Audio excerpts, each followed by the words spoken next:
मुझे समझ में नहीं आई जब एक माननीय सांसद कह रहे थे, जिनकी आदत है टू डिफेंड द इंडिफेंसिबल, कि अनएम्प्लॉयमेंट और इन्फ्लेशन से जनता को किसी तरीके का फर्क नहीं पड़ रहा है, इसलिए उनको चुनाव में भारी बहुमत मिल रहा है।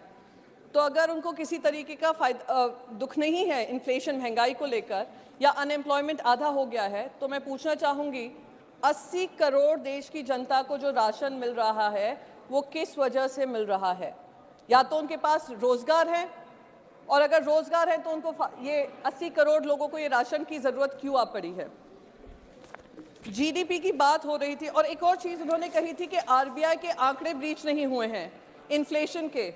मैं उनको याद दिला दूं, जैन 2023 में 6.52% इन्फ्लेशन था, फेब 2023 में 6.44% था, जैन 2022 में 6.01% था, फेब 2022 में 6.07% था, मार्च 2022 में 6.95% था और अप्रैल में 7.79% था।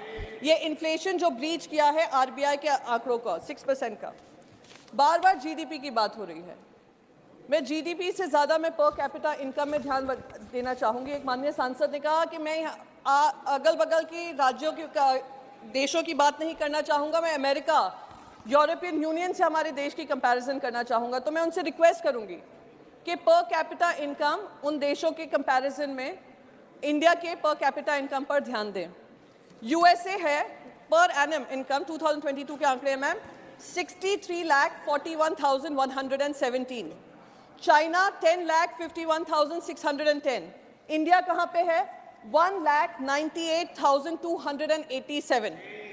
पिछले 2014 से जो पर कैपिटा इनकम देश के देशवासियों की बढ़ी है वो करीब 35% बढ़ी है। मैं उनसे ये क्रेडिट छीनना नहीं चाहूँगी, पर जो उनकी महंगाई बढ़ी है वो 123% बढ़ी है।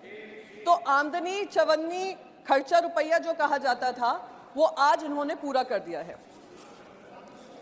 अगर आप कहेंगे कि मैं दाल चावल सबका दाम भी दूं कितना बड़ा है, तो वो जिस आंकड़ों पे पर कैपिटा इनकम बढ़ा है उससे ज़्यादा ही बढ़ा है।